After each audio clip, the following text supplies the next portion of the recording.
บายดีข้าพเจ้าเองเนาะเป็ดประกายเพชรจากฮันนี่มิวสิกและก็โดยโอนินาจากค่ายเพลงที่แค่สาวลาวต้อมมาตะกอนเนาะจาก NP Record โดยและพวกเขา3คนที่มาซุ่มหัวกันมื้อนี้นะบ่ได้มาเฮ็ดหยังเราสิมาเล่นโอ้โหแม่นแล้ว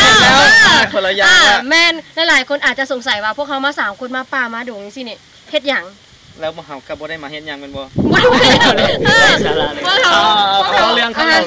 เนาะก็คือพวกเขามาเฮ็ดโปรเจกต์เพลงใหม่3คน3ค่ายนั่นเองโปรเจกต์พิเศษอันบ่แม่นต้อนรับปีใหม่ที่ใกล้สิมาถึงแล้วก็วาเลนไทน์แต่ก็ต้อนรับทั้ง2ได้ฉะนั้นแล้วก็คือพวกเขามา3คน3ค่ายเนาะต้องมี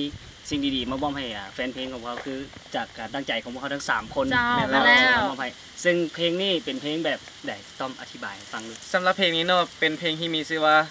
แฟนใหม่ก็เอาแฟนเก่าก็ฮักเนาะหลายใจแท้โอ้ยบ่ได้แม่นผู้หญิงแต่หลายใจบ่ได้แม่นผู้ชายเด้เนาะแล้วพาติดตามเบิ่งเนาะว่าไผเป็นแฟนเก่าและไผเป็นแฟนใหม่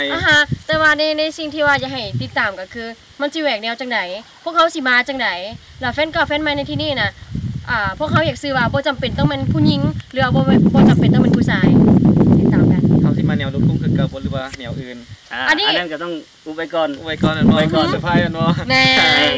แฟนเพลงติดตามเบิ่งเนาะซึ่งจะออกในไวๆนี้เนาะบ่เกินต้นเดือน2แน่นอนเพราะว่าเฮาสิต้อนรับวาเลนไทน์เนาะโดยคุณหลายใจต้องฟังคณะคนหลายใจเด้ก็ฟังคือเก่าแล้วพวกเขาก็มาฝากให้แฟนเพลงของพวกเขาทั้ง3คนเพียงเท่านี้เนาะเยอะยังมีอยากฝากอีกก็อยากฝากเนื่องในวาเลนไทน์ใส่เลยใส่เนื้อไก่โพดโมเมนต์พวกเขาก็อยากในเนื่องในวาเลนไทน์เนาะพวกเขาเฮ็ดเพลงนี้มาอยากให้ท่านผู้ฟังเพลงได้ฟังทุกท่านแล้วก็อยากให้คนที่ฟังแล้วสมหวังกับความฮักเด้อคอยมีฮักเดียวฉะนั้นแล้วแฟนคลับของเป็ดเองเนาะแล้วก็โอนินาและต้อมมาตะกอนเนาะ